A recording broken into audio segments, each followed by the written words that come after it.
Welcome to Class 9 Biology. In this chapter, we begin our journey into the microscopic world to understand the most basic unit of life, the cell. Every living organism, whether it is a tiny bacterium or a large human being, is made up of cells. Cells are the building blocks that form tissues, tissues form organs, and organs work together as organ systems. In this lesson, we will explore how the cell was discovered and why it is called the fundamental unit of life. Let us begin this fascinating journey into the world inside us.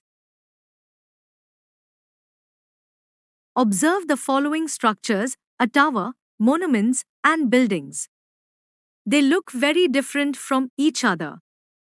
They differ in shape and size. But do they have any common properties? Yes, they do. All of them are made up of bricks. Bricks are the basic building blocks of these structures. No matter how tall, wide, or beautifully designed a structure is, it is built using small bricks. Now, let us think about living organisms. There are millions of living beings on Earth: plants, animals, insects, birds, and microorganisms. They also differ in size and shape. Some are tiny like bacteria, while others are huge like elephants or whales. But do they share something in common? Yes. Just like buildings are made of bricks, all living organisms are made up of the same basic building blocks. These building blocks are called cells. Cells are the basic units of life. They form the structure of all living organisms and carry out all life processes. So remember, bricks build structures, and cells build life. So, how do we define a cell? A cell is the common basic, structural, and functional unit of all living beings. Let us understand this carefully. It is called the basic unit because every living organism is made up of one or more cells.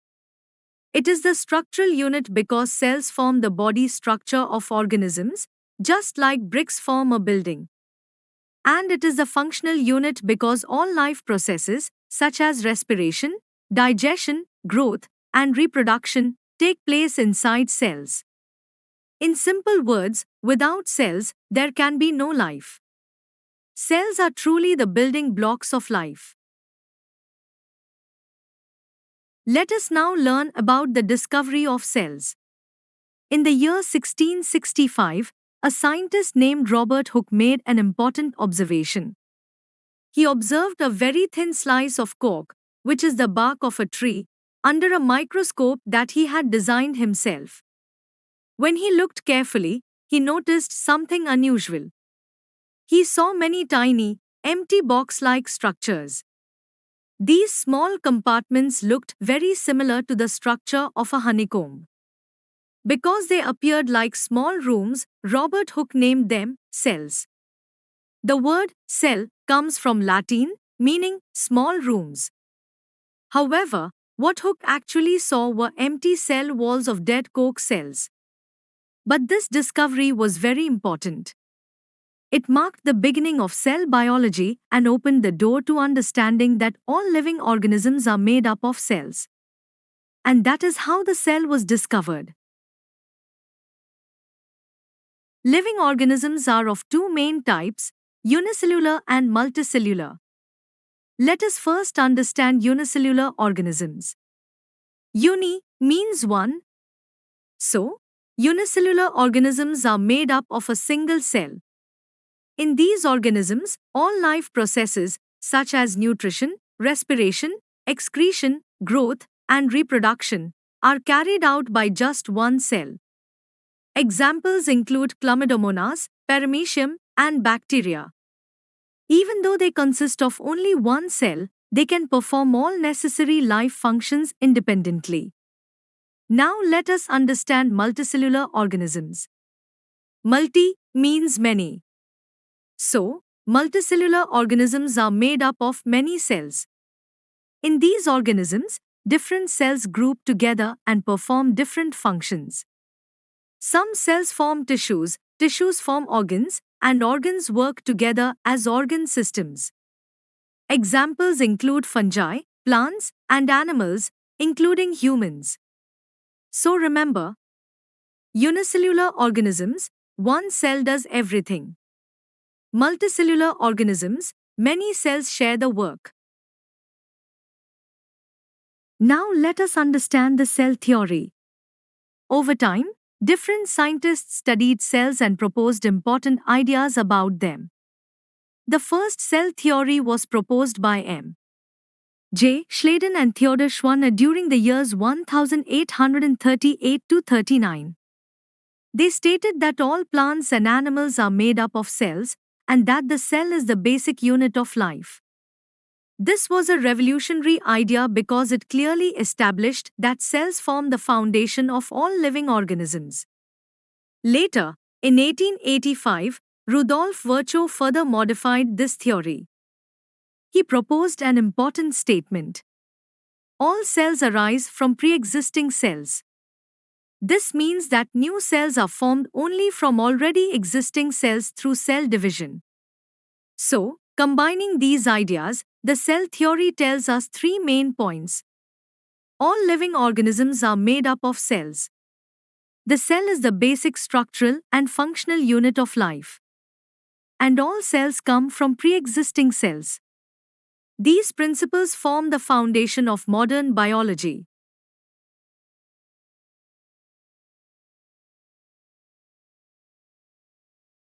With the invention of the electron microscope in 1940, scientists were able to explore the cell in much greater detail. Unlike a light microscope, an electron microscope uses a beam of electrons to magnify objects. This provides extremely high resolution and allows scientists to see very tiny structures inside the cell. As a result, complex cell organelles such as mitochondria, endoplasmic reticulum, and ribosomes could be clearly observed and studied. The discovery of the electron microscope greatly advanced our understanding of cell structure and laid the foundation for modern cell biology. It helped scientists realize that the cell is far more complex and organized than previously imagined.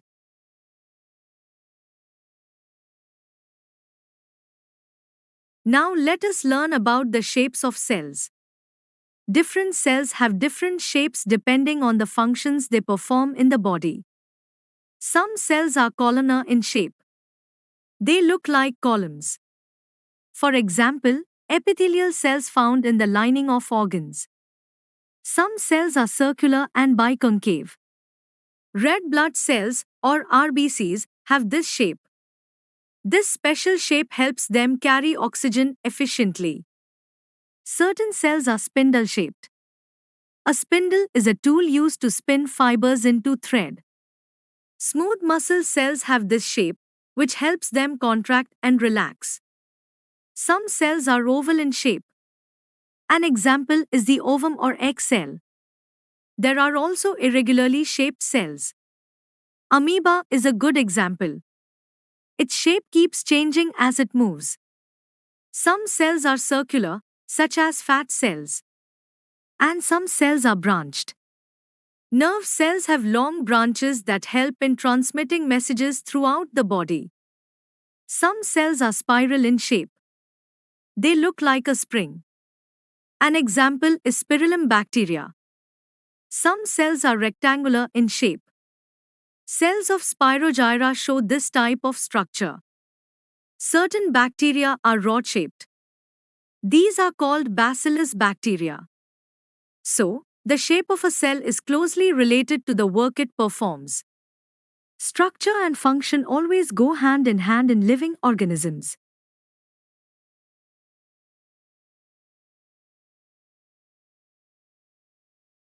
Now let us understand the structure of a cell. A cell is made up of different components, and each component has a specific function. First, the cell wall. The cell wall is found only in plant cells. It is the outermost rigid layer that gives shape, support, and protection to the cell. Next is the plasma membrane. It is present in all cells. The plasma membrane controls the movement of substances in and out of the cell. Then comes the cytoplasm. It is the jelly-like substance inside the cell where most of the life processes take place. And finally, cell organelles. These are specialized structures present inside the cell that perform specific functions, such as energy production and protein synthesis. Now, let us study each of these components one by one in detail. Now let us study the plasma membrane. The plasma membrane is also known as the cell membrane. It is the thin outer covering of the cell. Its main function is to separate the internal contents of the cell from the external environment. In this way, it protects the cell and maintains its internal balance. The plasma membrane is flexible in nature. This flexibility allows the cell to change shape and move in certain cases. It is made up of organic molecules called lipids and proteins. The lipids form a double layer, while proteins are embedded within this layer. These proteins help in the transport of substances across the membrane. So, the plasma membrane not only protects the cell but also controls what enters and leaves it. Let us understand one more important property of the plasma membrane. The plasma membrane allows the entry and exit of certain materials into and out of the cell. At the same time, it prevents the movement of some other substances. This means that it does not allow everything to pass through freely. Because of this special property, the plasma membrane is called a selectively permeable membrane. Selective means choosing, and permeable means allowing substances to pass.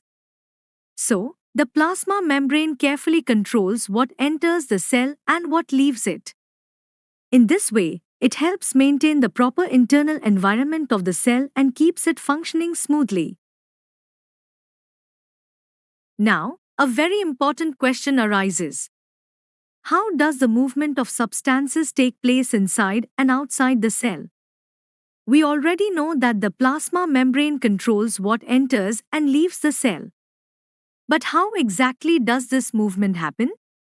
Substances move across the cell membrane through different processes such as diffusion, osmosis, and active transport.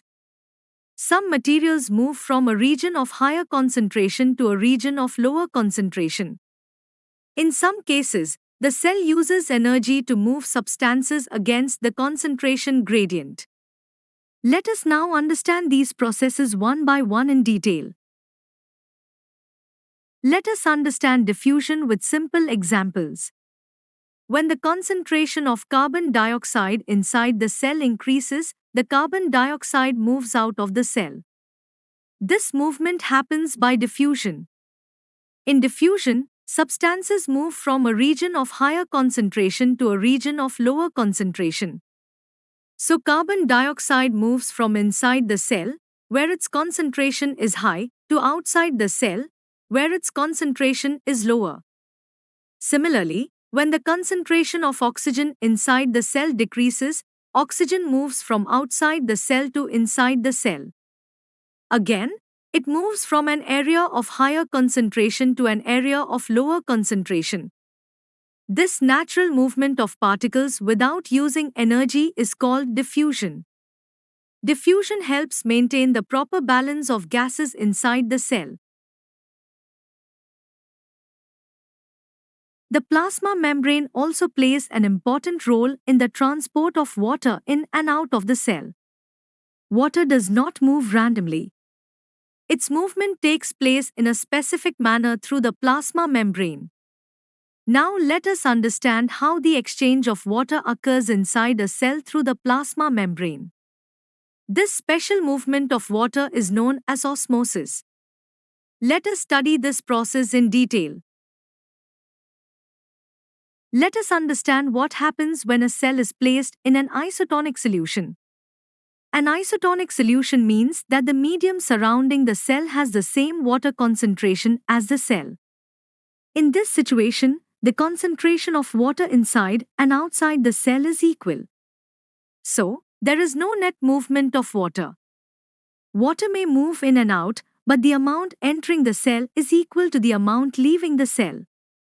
As a result, there is no overall gain or loss of water. Therefore, the cell remains flaccid, which means it is not firm or hard. In short, in an isotonic solution, there is no net exchange of water, and the cell maintains its normal shape.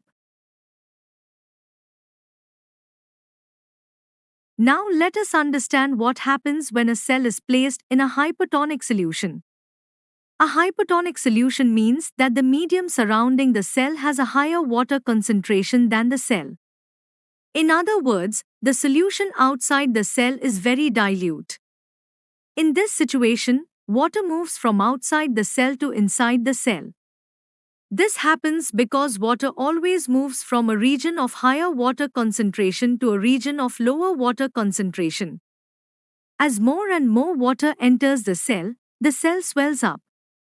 So, the cell becomes turgid, which means swollen and firm. In short, in a hypertonic solution, water enters the cell and the cell swells.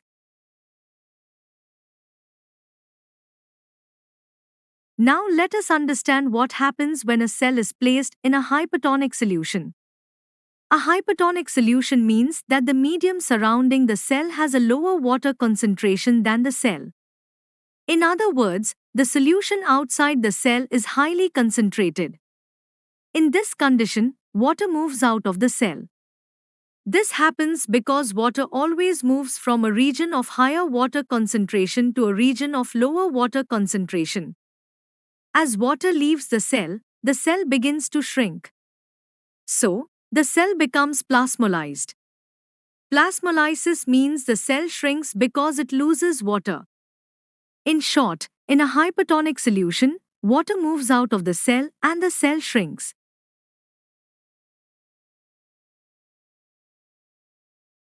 Now let us compare hypertonic and hypertonic solutions. In a hypertonic solution, the water concentration outside the cell is higher than inside the cell. So, water moves from outside the cell to inside the cell. As a result, the cell swells. In a hypertonic solution, the water concentration outside the cell is lower than inside the cell. So, water moves from inside the cell to outside the cell. As a result, the cell shrinks. From this, we understand that water always moves from a region of higher water concentration to a region of lower water concentration. The movement of water takes place through the plasma membrane. This process is called osmosis. So, how do we define osmosis? Osmosis is the movement of water from a region of higher water concentration to a region of lower water concentration through a selectively permeable membrane. In simple words, water moves from a dilute solution to a concentrated solution through the plasma membrane. This movement continues until balance is reached. Osmosis is very important for maintaining the shape and proper functioning of cells. Osmosis is the movement of water from a region of high water concentration to a region of low water concentration through a selectively permeable membrane, such as the plasma membrane. In simple words, water moves from a dilute solution to a concentrated solution through the cell membrane. Osmosis is a pure mechanical process. It does not require any energy from the cell. It happens naturally due to the difference in water concentration on the two sides of the membrane. Osmosis is not the only method by which materials move in and out of the cell without using energy. There are other processes as well. The first process is called diffusion. Diffusion is the movement of substances from a region of higher concentration to a region of lower concentration. For example, when we breathe in, oxygen moves from the air into our body by diffusion. Similarly, carbon dioxide moves out of the body by diffusion. Both osmosis and diffusion do not require energy. But then, how is osmosis different from diffusion? Let us understand the difference clearly. Now let us clearly understand the difference between diffusion and osmosis. First, diffusion. Diffusion can occur in any medium. It can happen in solids, liquids, or gases. In diffusion, the particles that move can be solid, liquid, or gas molecules. Also, a semi-permeable membrane is not required for diffusion to take place. Now, let us look at osmosis. Osmosis requires a liquid medium. In osmosis, only solvent molecules move. In most cases, the solvent is water. And very importantly, osmosis requires a semi-permeable membrane. So, in simple words, diffusion is the movement of any type of particles in any medium, while osmosis is the movement of only water through a semi-permeable membrane. The flexibility of the cell membrane allows the cell to take in food and other materials from its surroundings. For example, the cell of amoeba engulfs food particles from the surrounding environment. The cell membrane surrounds the food particle and forms a small pouch around it. In this way, the food is taken inside the cell. This process is known as endocytosis. Endocytosis requires energy from the cell. So, unlike diffusion and osmosis, this is an active process. Cells also remove waste materials and secretions from inside the cell. The unwanted substances are packed into small vesicles inside the cell.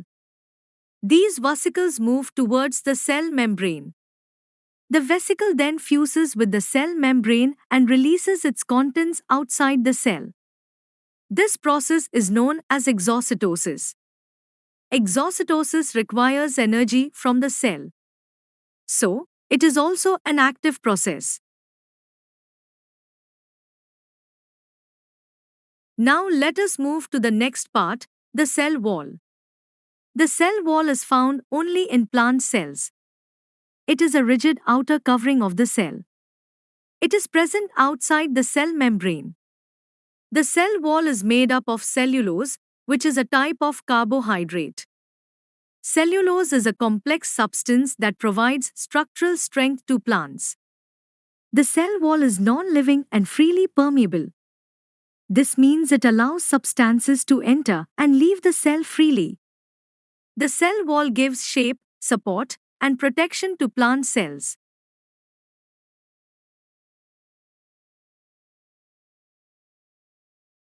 In this lesson, we will understand the functions of the cell wall and how it protects the plant cell. The cell wall gives protection to the cell. It forms a strong outer covering that protects the delicate inner parts of the cell. The cell wall also gives a definite shape to the cell. Because it is rigid, plant cells maintain their fixed, rectangular shape. Now let us see what happens when a cell is placed in a hypotonic solution. In a hypotonic solution, water enters the cell due to osmosis. As water continues to enter, the cell swells. When the cell swells, pressure builds up inside it. This internal pressure pushes the cell contents outward against the cell wall. There are chances that the cell might burst because of this pressure. However, the cell wall exerts an equal and opposite pressure against the swollen cell. This outward pressure from inside and the inward pressure from the cell wall balance each other. Because of this support, the cell can withstand greater pressure and does not burst. This pressure developed inside the plant cell is called turgor pressure. Turgor pressure keeps the plant cell firm and helps the plant remain upright. So, the cell wall not only protects the cell and gives it shape, but also prevents it from bursting by resisting internal pressure. Now let us understand the cytoplasm. Cytoplasm is a jelly-like fluid present inside the cell. It fills the space within the cell and gives support to the internal structures. It lies between the plasma membrane and the nucleus. In simple words, it occupies the area inside the cell membrane but outside the nucleus. Many cell organelles are present in the cytoplasm. These organelles float in the cytoplasm and perform different functions necessary for the life of the cell. All the important cellular chemical reactions take place in the cytoplasm. This makes it a very active part of the cell. The cytoplasm also stores vital substances such as amino acids, glucose, vitamins, and other nutrients required by the cell. The liquid part of the cytoplasm, excluding the organelles, is called the cytosol. Cytosol is the clear fluid in which the organelles remain suspended. Thus, the cytoplasm plays a major role in maintaining the life and activities of the cell.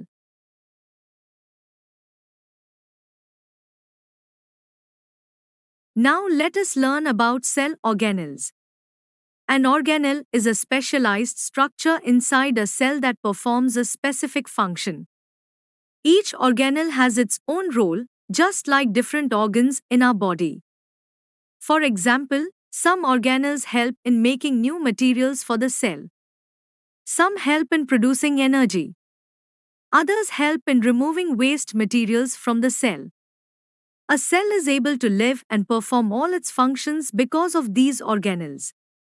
They work together in coordination to keep the cell active and healthy. However, not all cells have the same organelles. Different types of cells may contain different organelles depending on their function and the organism they belong to. Now, let us study these organelles one by one.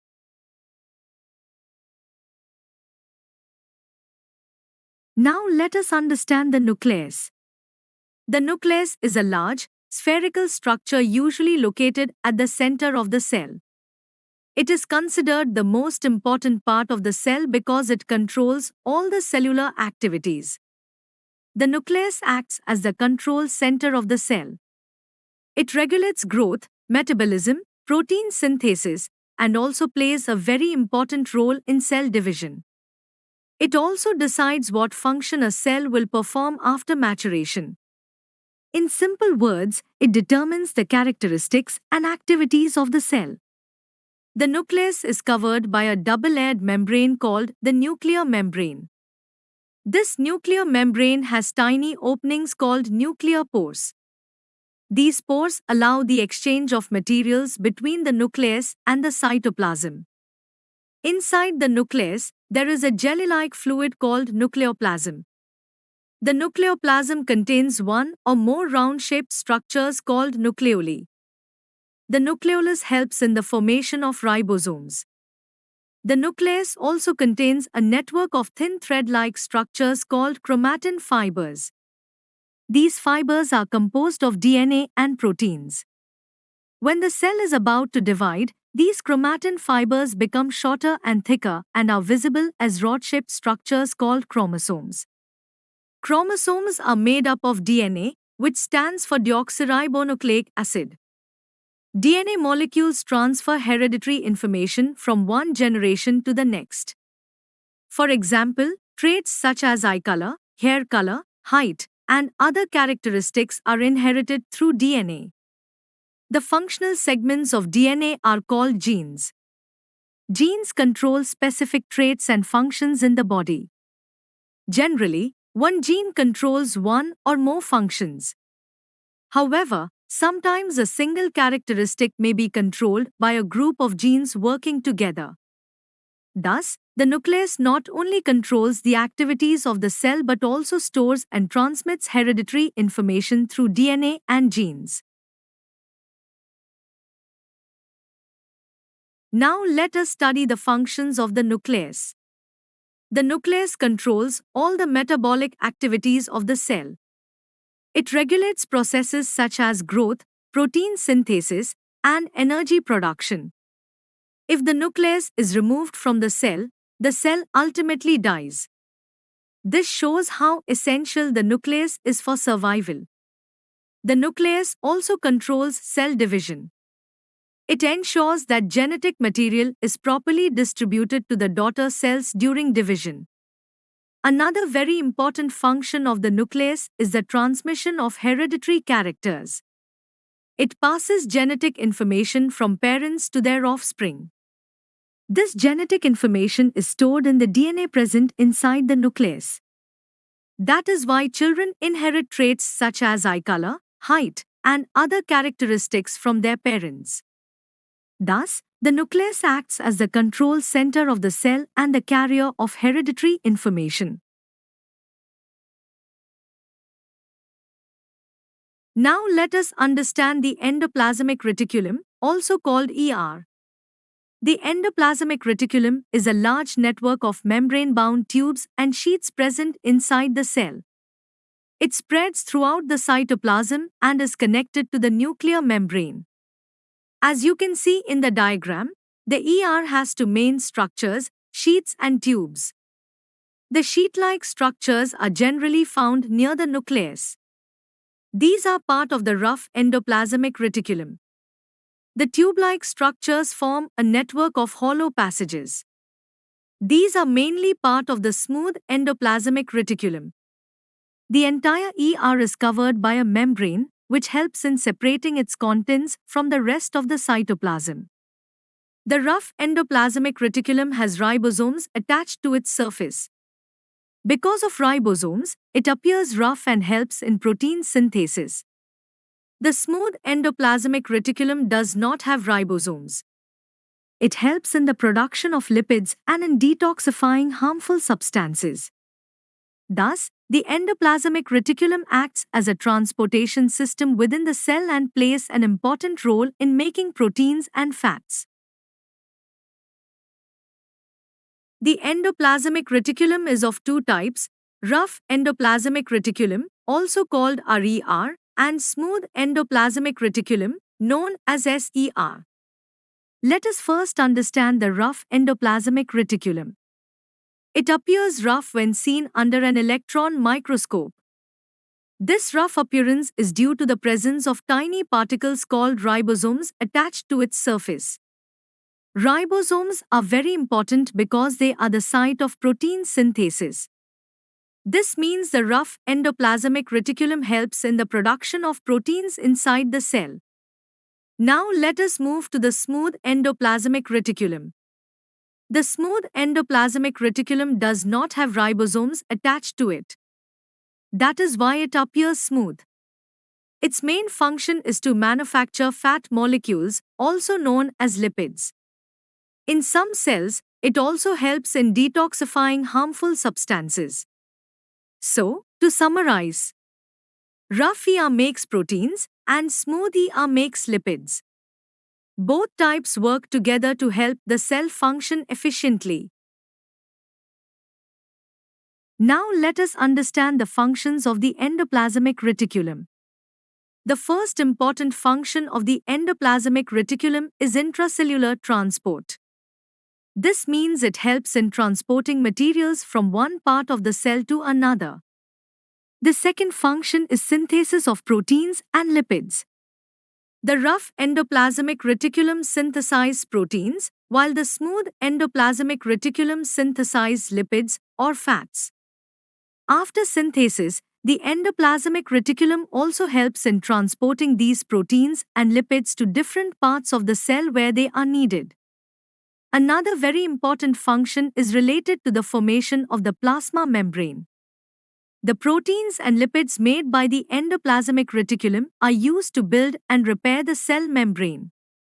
This process of forming new membrane is called membrane biogenesis. Thus, the endoplasmic reticulum acts as a manufacturing unit as well as a transport system inside the cell, ensuring smooth and efficient functioning. Let us continue with the functions of the endoplasmic reticulum. Some of the lipids and proteins produced by the endoplasmic reticulum are used as enzymes and hormones. These substances help in controlling and regulating various activities inside the body.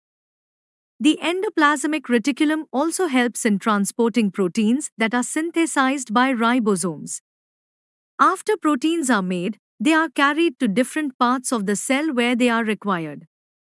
Another very important function is performed by the smooth endoplasmic reticulum in liver cells. In the liver, the smooth ER plays a crucial role in detoxification. It helps in breaking down harmful substances such as poisons and drugs that enter our body through food, air, or water. This detoxifying action protects our body from damage and keeps our internal environment balanced. Thus, the endoplasmic reticulum not only manufactures and transports materials but also helps in maintaining the health of the body. Now let us learn about the Golgi apparatus, also known as the Golgi complex. The Golgi apparatus was first described by a German scientist named Camillo Golgi. It is made up of membrane-bound, flattened sacs that are arranged almost parallel to each other. These flattened sacs are called cisternae. Each cisterna is filled with different types of enzymes that help in processing substances inside the cell. The Golgi apparatus plays a very important role in the cell.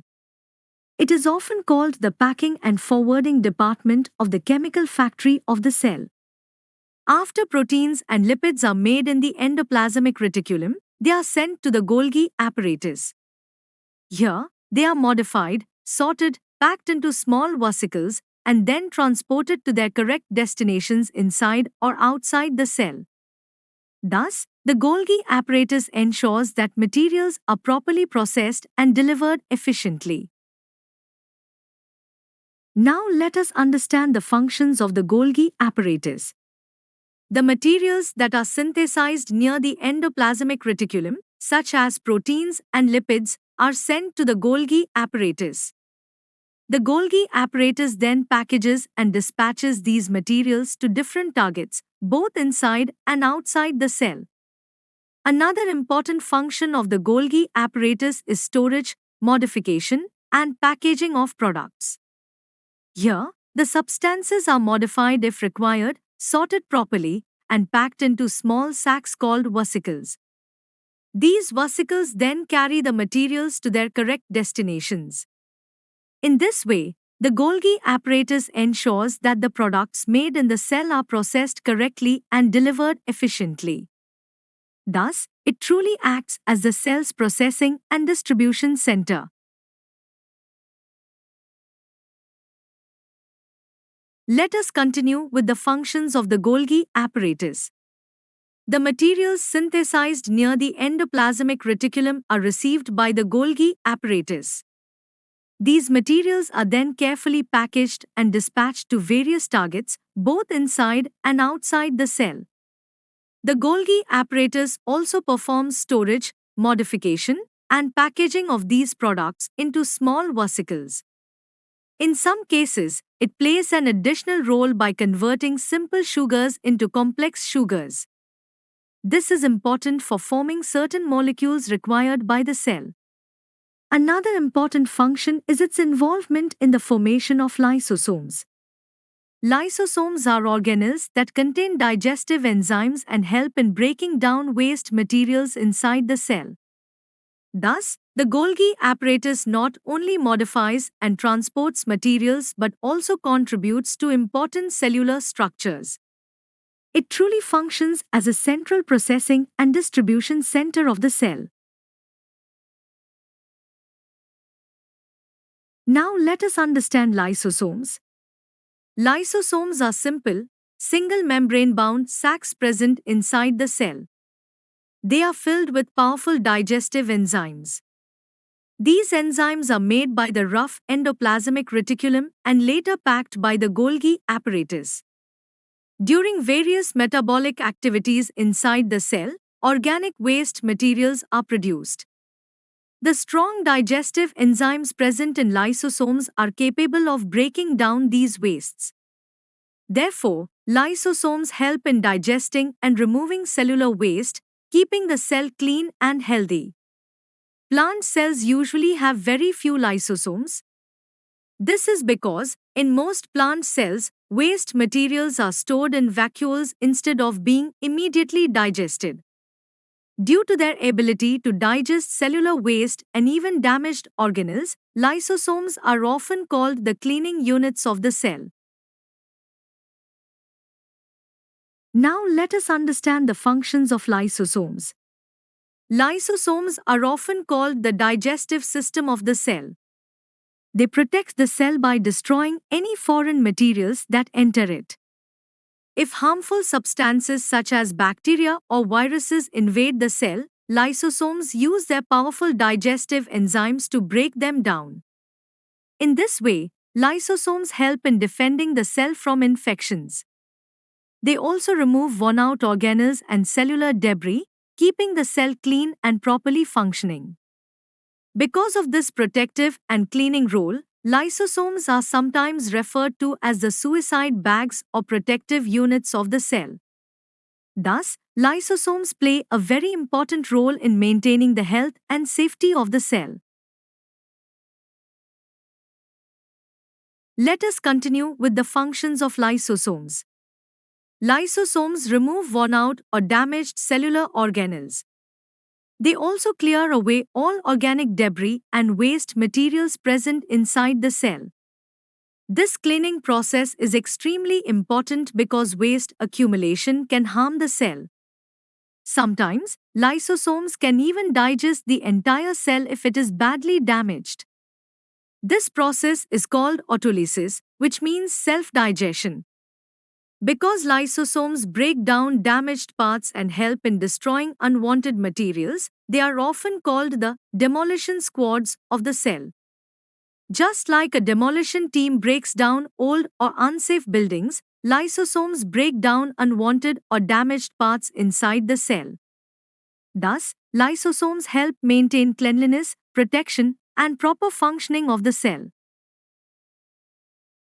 Let us look at another important function of lysosomes. During a disturbance in cellular metabolism, for example, when a cell becomes old or severely damaged, lysosomes may burst. When this happens, the powerful digestive enzymes inside them are released into the cell. These enzymes begin to digest the damaged cell parts and, in some cases, even the entire cell. This process helps remove cells that are no longer functioning properly. Because lysosomes can digest their own cell when required, they are often called suicide bags. Thus, lysosomes not only clean and protect the cell but also help in removing old or damaged cells to maintain overall health of the organism. Now let us understand mitochondria. Mitochondria are double membrane structures present inside the cell. They have an outer membrane, which is smooth and porous, and an inner membrane, which is deeply folded. These folds of the inner membrane are called cristae. The cristae increase the surface area, which helps the mitochondria function more efficiently. Another interesting feature is that mitochondria have their own DNA and ribosomes. Because of this, they are capable of making some of their own proteins.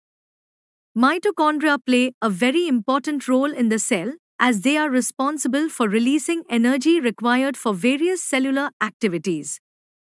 That is why mitochondria are often called the powerhouse of the cell.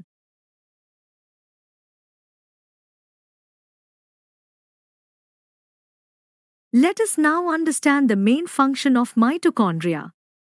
Mitochondria help in breaking down carbohydrates and fats. This process is called oxidation. With the help of enzymes, mitochondria convert these food molecules into usable energy. The energy released is stored in the form of ATP, which stands for adenosine triphosphate.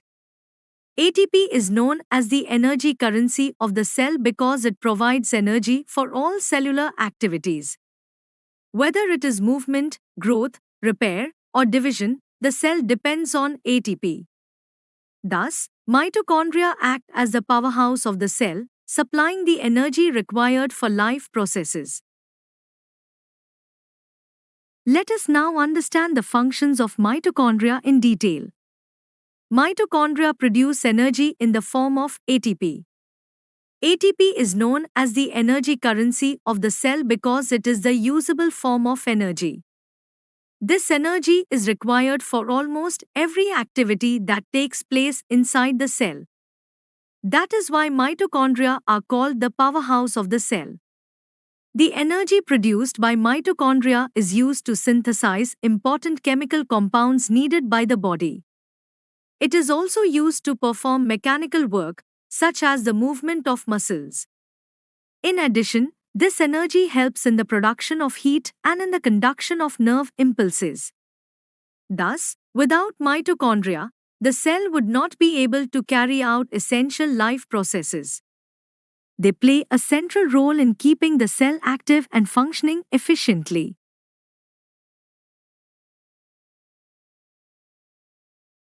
Now let us understand plastids.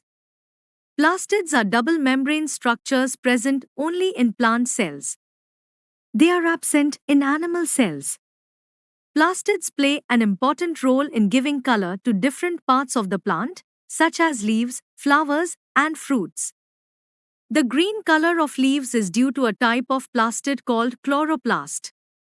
Other plastids give red, yellow, or orange colors to flowers and fruits. Thus, plastids not only add color and beauty to plants but also perform important functions inside plant cells. Plastids are of two main types. The first type is colored plastids, which are called chromoplasts. Chromoplasts contain pigments that give color to different parts of plants, such as flowers and fruits. The second type is colorless or white plastids, which are called leucoplasts. Leucoplasts do not contain pigments and are mainly involved in storing food materials in plant cells. Now let us understand chloroplasts. Chloroplasts are a special type of plastids that appear green in color. The green color is due to the presence of a pigment called chlorophyll. Chlorophyll plays a very important role in the process of photosynthesis.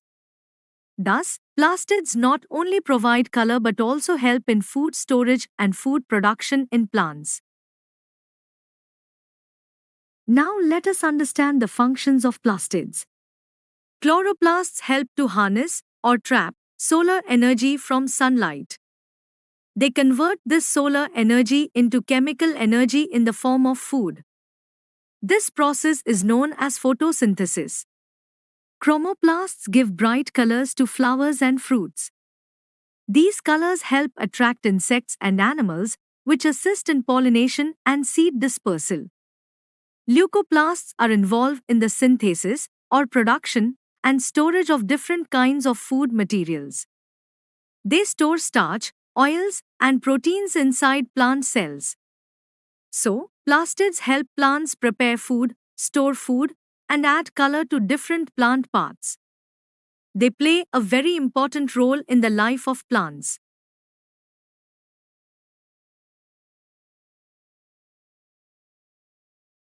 Now let us understand vacuoles. Vacuoles are storage sacs present inside the cell.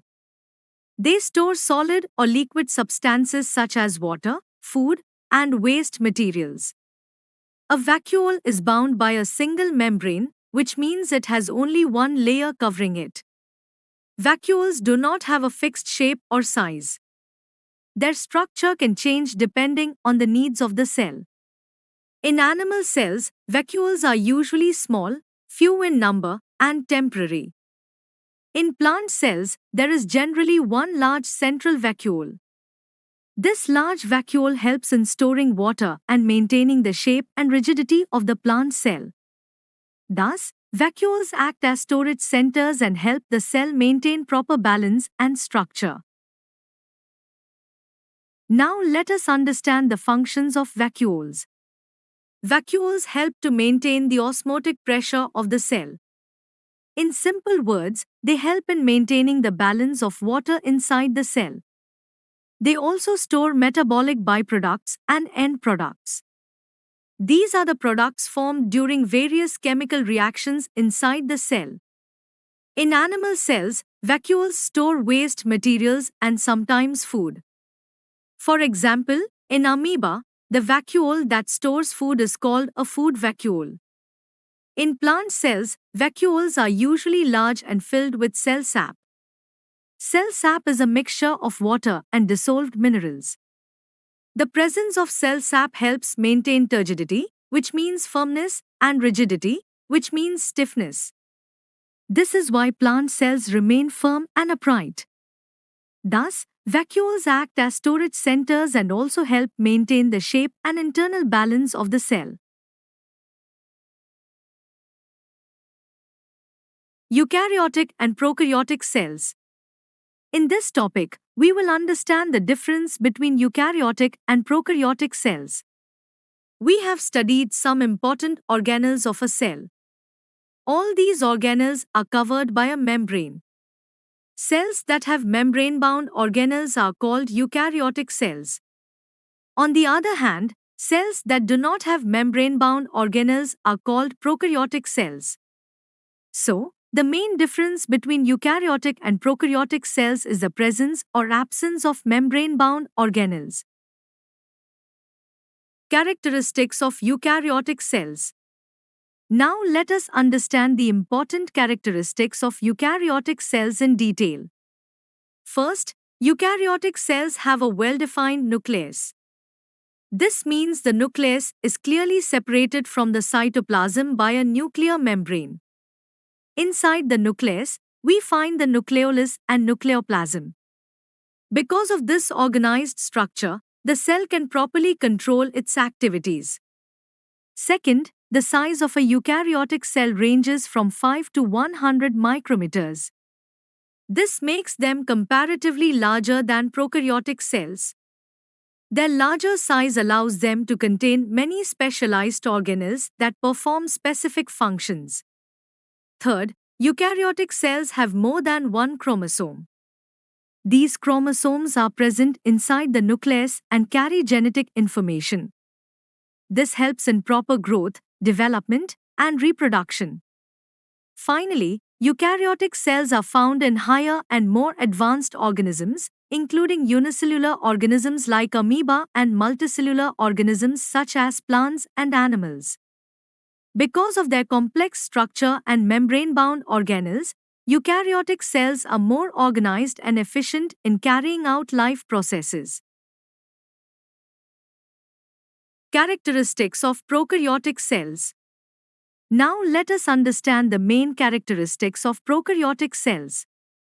Prokaryotic cells have three basic structures: the plasma membrane, cytoplasm, and nuclear material.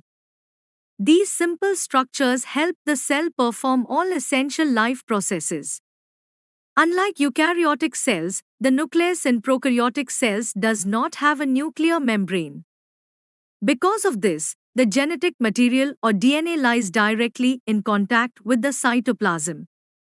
Prokaryotic cells contain a single chromosome. This chromosome carries all the genetic information required for the cell's functioning. The undefined region of the cytoplasm where the DNA is present is called the nucleoid. It is not enclosed by any membrane. Another important point is that membrane-bound organelles are absent in prokaryotic cells. They do not have structures like mitochondria, endoplasmic reticulum, or Golgi body. Due to their simple structure, prokaryotic cells are smaller and less complex. Examples include bacteria and cyanobacteria. Let us now understand some more important features of prokaryotic cells. In photosynthetic bacteria, also known as blue-green algae or cyanobacteria, plastids are absent. Unlike plant cells, they do not have chloroplasts. So, where is chlorophyll present? In these organisms, chlorophyll is found in small bag-like structures called vesicles. These vesicles help them perform photosynthesis, even without plastids.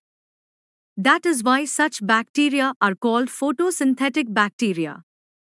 Another important point is their size.